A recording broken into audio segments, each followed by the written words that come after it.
Assalamualaikum warahmatullahi wabarakatuh. Bismillahirrahmanirrahim. Alhamdulillahi rabbil alamin. Wassalatu wassalamu ala asyrafil anbiya'i wa imamil mursalin sayyidina wa habibina wa qurrati a'yunina Muhammadin wa ala alihi wa sahbihi ajma'in, amma ba'd. فنوينا التعلم والتعليم والتذكر والتذكير والنفع والانتفاع والإفادة والاستفادة والدعاء إلى الهدى والدلالة على الخير والحث على التمسك بكتاب الله وسنة رسوله صلى الله عليه وسلم ابتغاء قربه وثوابه منه سبحانه وتعالى. قال المؤلف رحمه الله تعالى: ونفعنا بعلومه وبعلوم سائر الصالحين، إلى أن قال: سورة الفلق مدنية 5 آيات و23 كلمة و74 حرفا. بسم الله الرحمن الرحيم. قل أعوذ برب الفلق. نزلت هذه السورة والتي بعدها لما سحر لبيد بن أعصم اليهودي رسول الله صلى الله عليه وسلم فاشتكى شكوى شديدة وأعلمه الله تعالى بما سحر به وأين هو، فبعث من أتاه به وكان وترا فيه 11 عقدة، فجعلوا كلما حلوا عقدة وجد الراحة حتى حلوا العقد كلها، وأمره الله أن يتعوذ بهاتين السورتين وهما 11 آية على عدد العقد. Hadirin wal hadirat, bapak-bapak, ibu-ibu, saudara-saudari, jemaah majelis yang sama-sama dirahmati oleh Allah Subhanahu wa taala.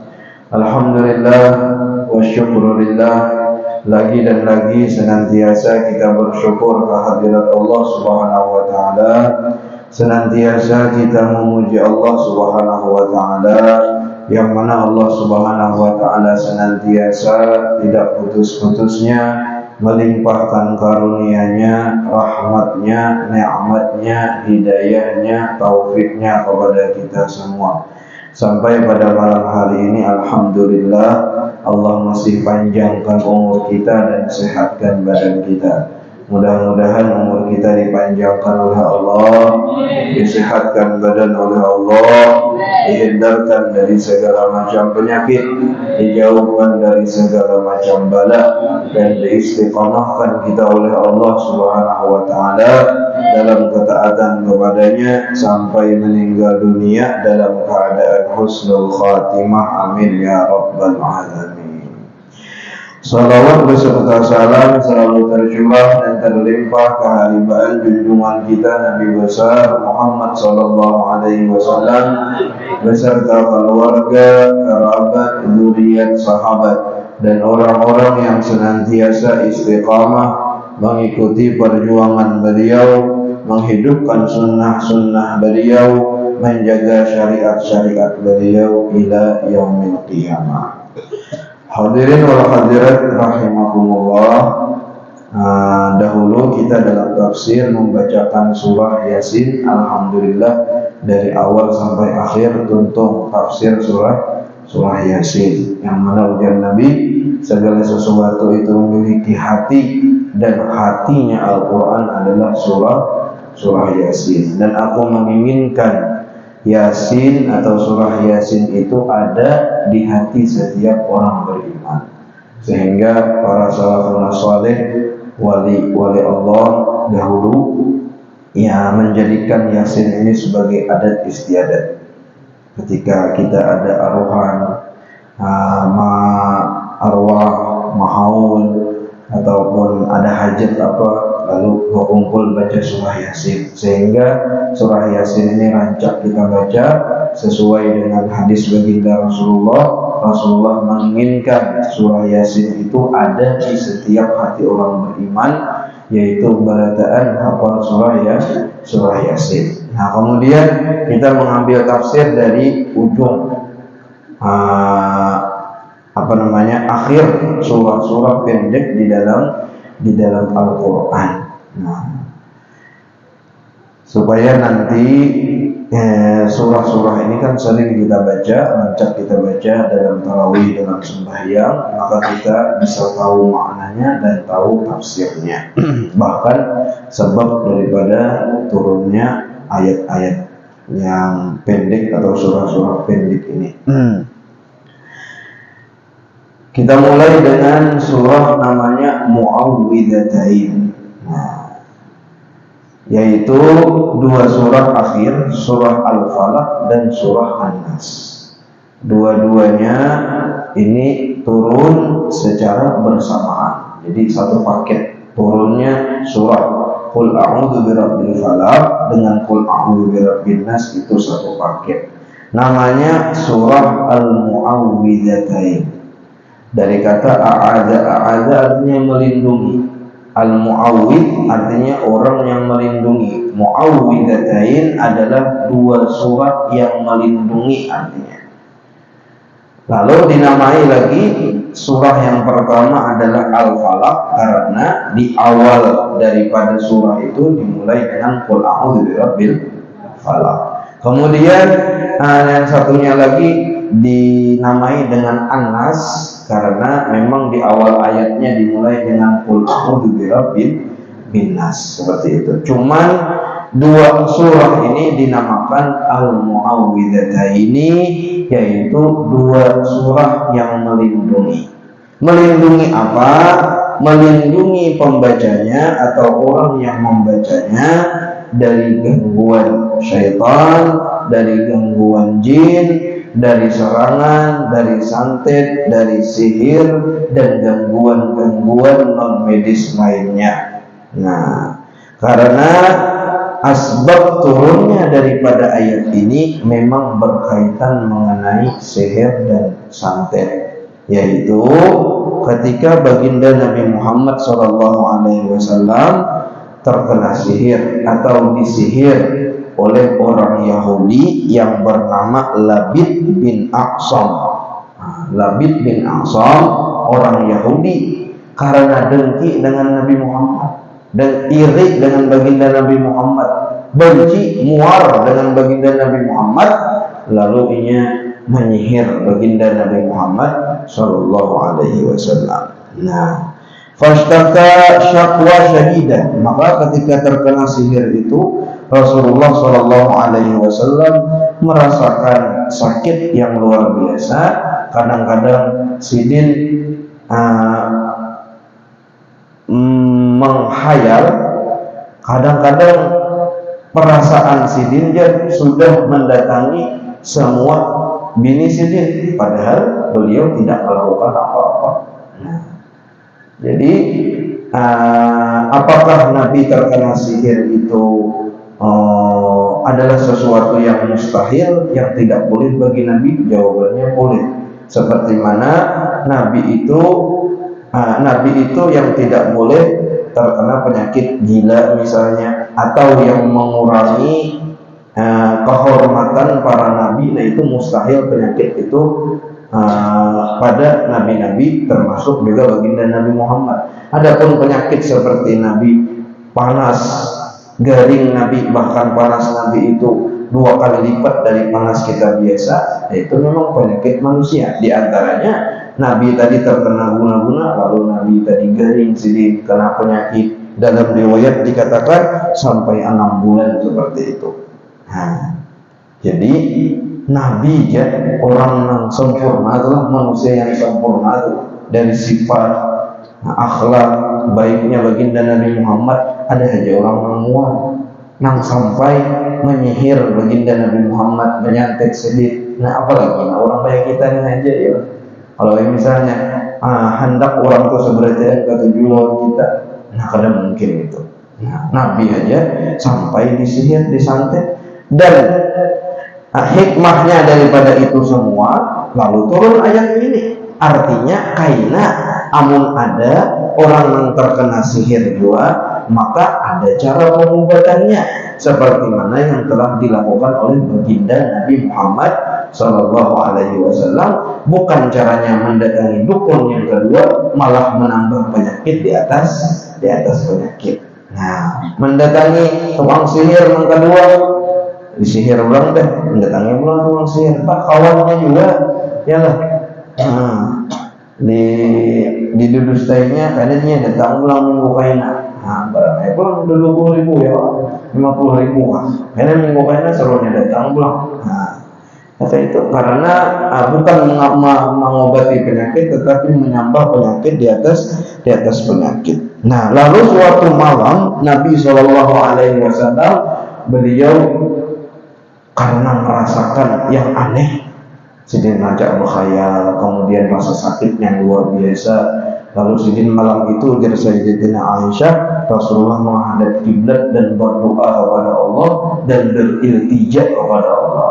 Nah, artinya apabila kita terkena bala, terkena santet ataupun sihir ataupun gangguan atau garingkah, maka yang pertama kali yang diajarkan oleh baginda Nabi Muhammad, kita itu iltija itu kembali kepada Allah. Coba sujud kepada Allah, menangis kepada Allah, minta disembuhkan oleh Allah Subhanahu wa Ta'ala. Maka Nabi itu habis tadi berdoa, Nabi betul-betul iltija itu habis-habisan sudah berdoa gitu.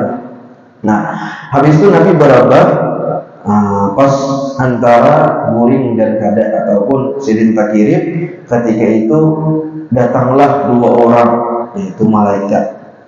Satu di kepala Nabi, yang kedua di kaki Nabi.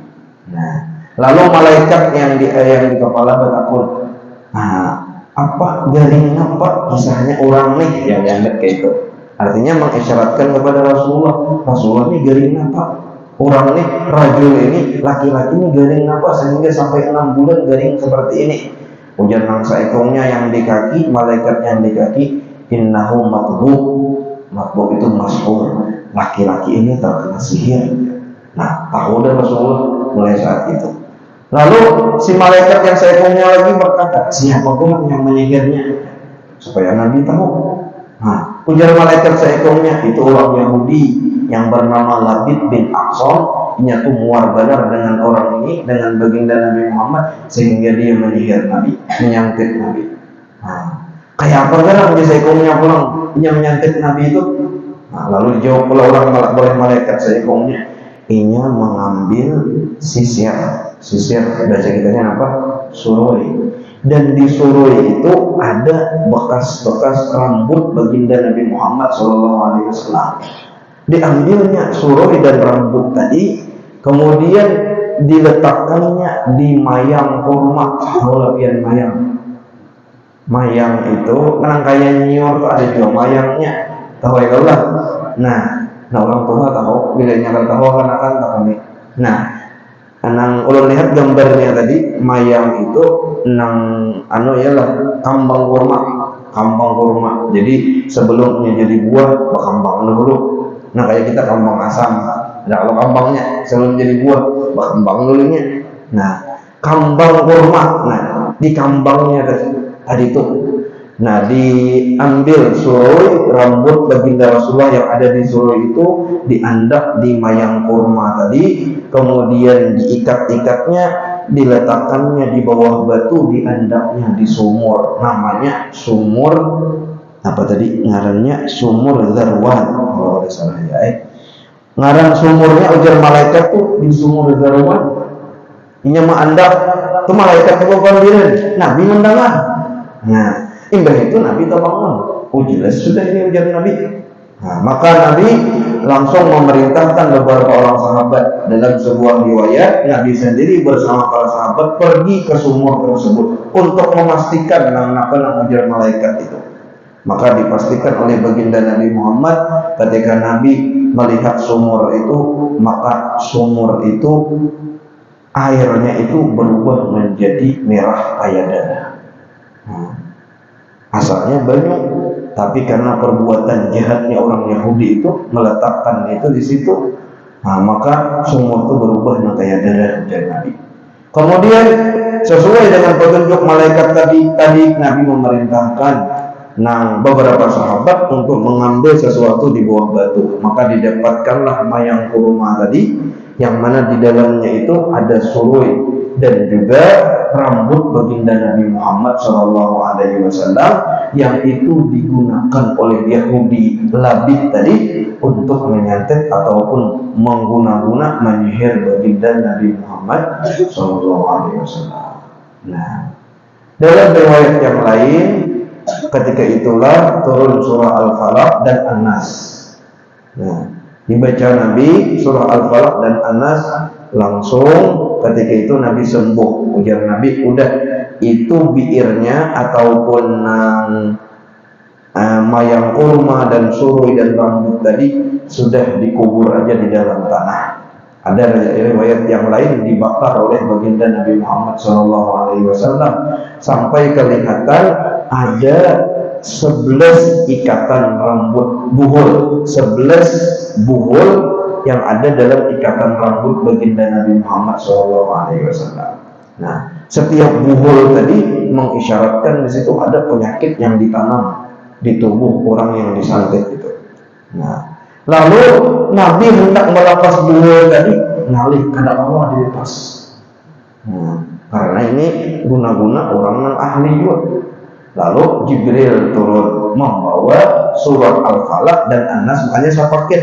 Isinya itu adalah 11 ayat.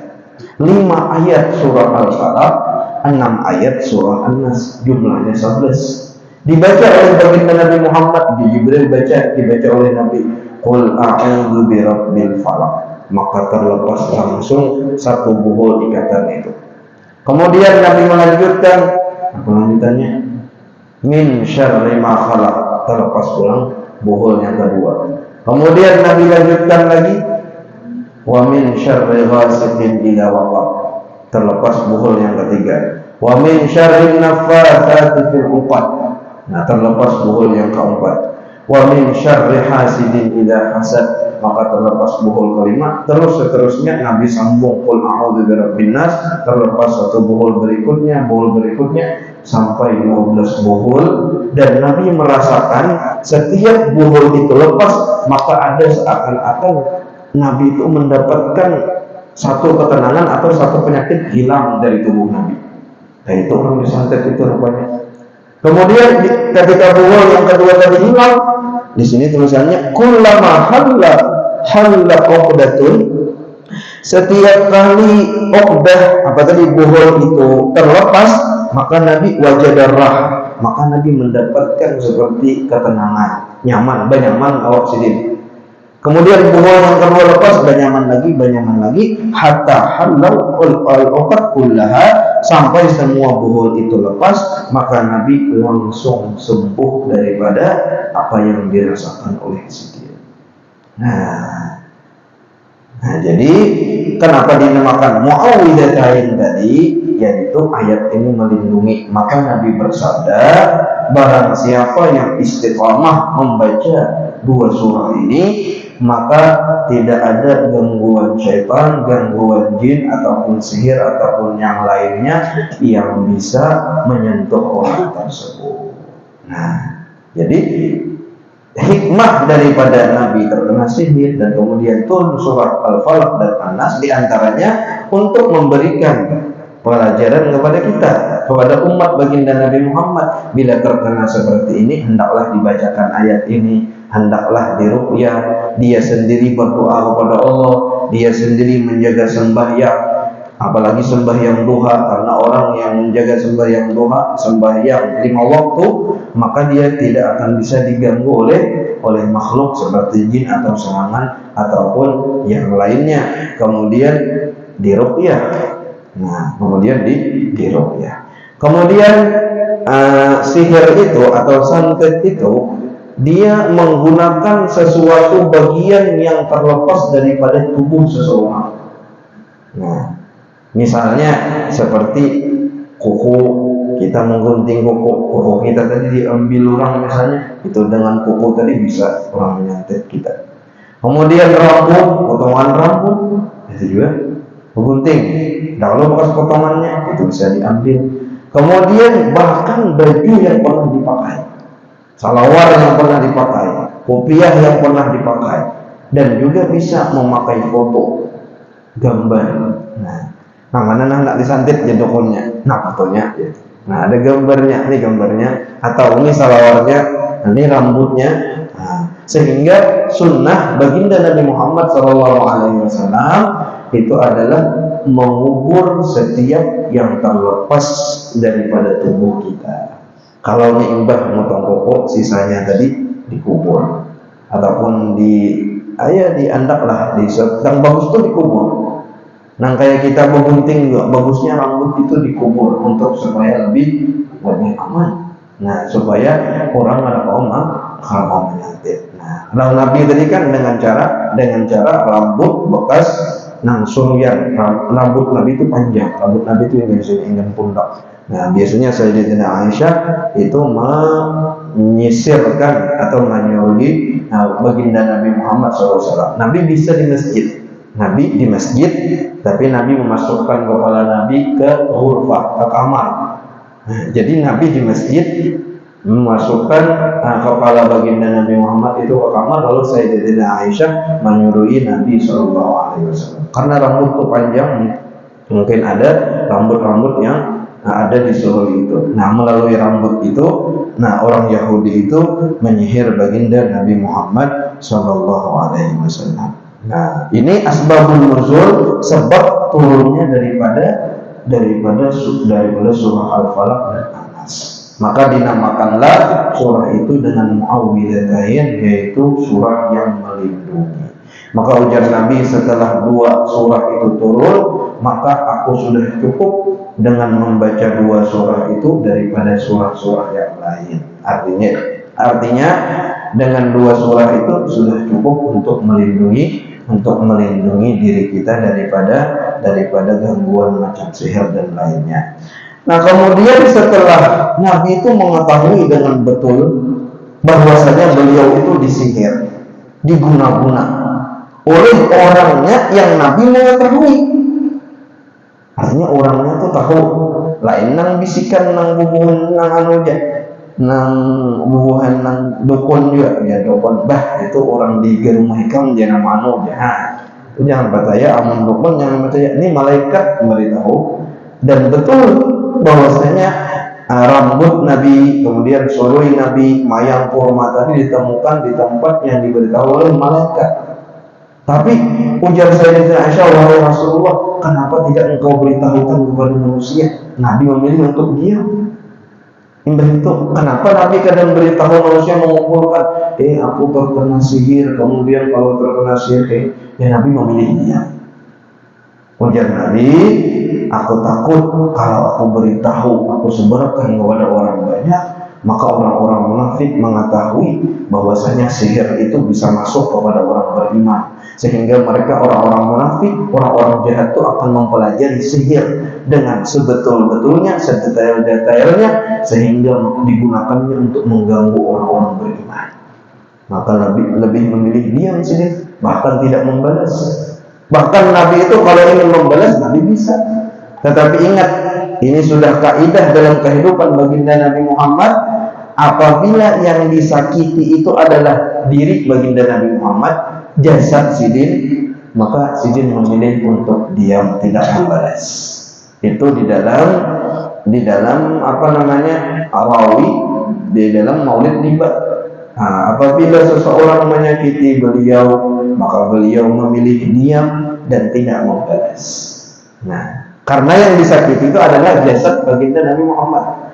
Tapi apabila seseorang mulai menyinggung masalah agama, hukum Allah, syariat Allah, maka Nabi akan marah seperti itu juga. Bahkan Nabi pernah mengatakan, kalaulah Fatimah binti Muhammad dia mencuri, maka aku sendiri yang akan memotong tangannya. Itu syariat seperti itu. Tapi kalau untuk badan sidin aja disakiti, maka sidin memilih untuk diam dan tidak membalas. Seperti itu sifat baginda Nabi Muhammad SAW. Jadi tidak sesuatu yang apa namanya keburukan itu langsung disebarkan seperti itu. Takut-takut nanti keburukan itu yang akan tersebar. Kadang-kadang dalam sebuah momen ataupun dalam sebuah kejadian itu memilih untuk diam daripada dibicarakan kepada orang banyak. Maka apalagi orang tuh misalnya dai, orang tuh didengar di kampung, maka dia harus tahu seperti itu, harus tahu. Kayak ceritanya, jadi orang kampung ini sama sekali kada tahu kabar ngarannya di kampung. Kada tahu kabar bahwasanya ada karaoke. Bahasa kitanya tuh karaoke, bukan artis pecahang datangan. Orang kampung ini kada ada yang tahunya. Yang tahu tuh yang khatib aja. Seorang dai, seorang khatib sedin tahu membaca di surat kabar. Pacar ada karaoke di mana? Di kampung sebelah. Kalau Bali kan kada ada HP, kada ada listrik, kada ada artinya untuk hubungan ke kampung sebelah ini pun sulit. Kadang-kadang kampung sini kada tahu. Jadi orang kampung sini itu belum tahu lagi pada ada karaoke di kampung sebelah. Ujar sidin ya, kayaknya aku sampaikan di khutbah, aku harus memberitahu bahwasanya kada ada nang bolehnya tulak karaoke di sana. Lalu pas khutbah sidin Jumat khutbah, di antaranya ujar sidin, maksiat yang sangat merajalela adalah karaoke, dan akan diadakan karaoke itu pada malam Ahad depan ini. Jangan ada kalian yang berani, jangan ada kalian yang ikut melihat ke sana. Intinya seperti itu. Jangan akan ada karaoke-nya. Maksud sini supaya orang jangan tolak maksud baik.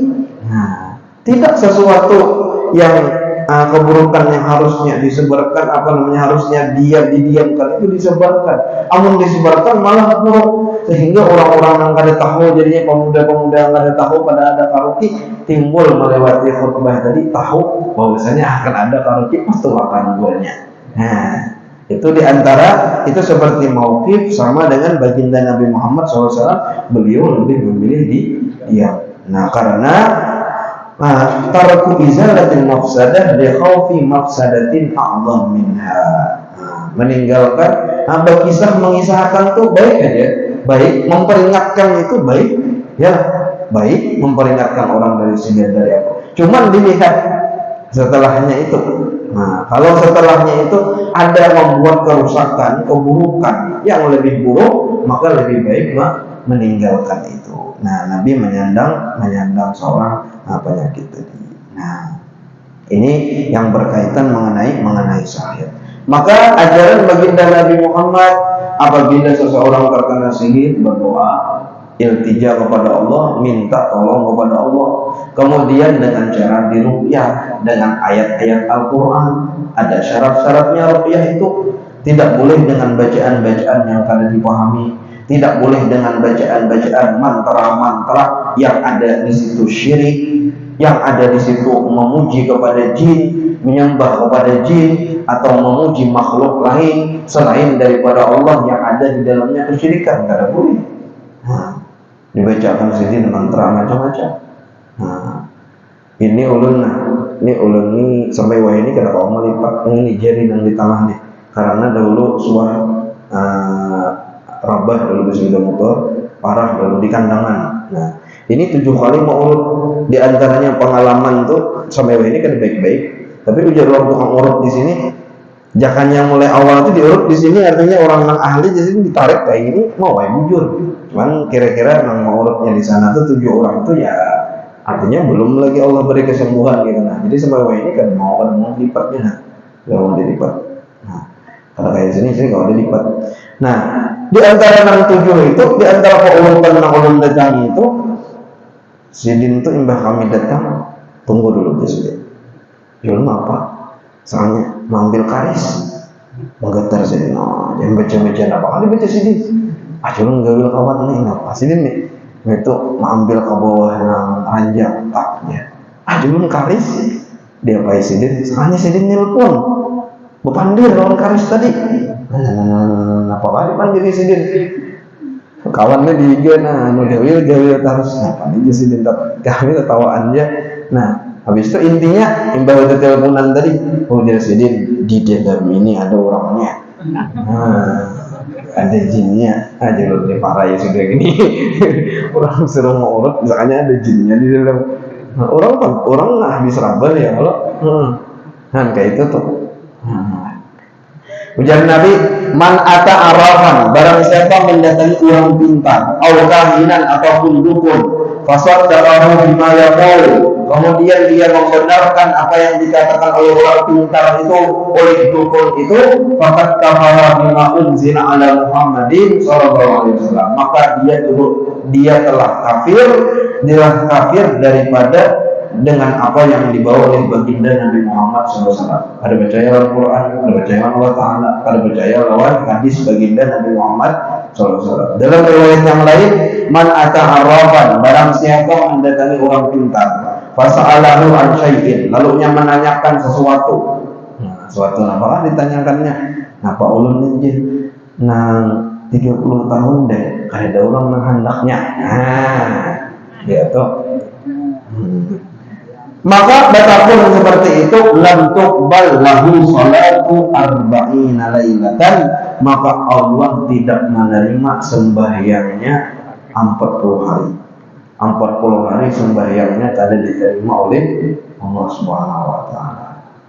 Ada lagi yang aneh, emang hendak mati, sidin itu hendak meninggal dunia.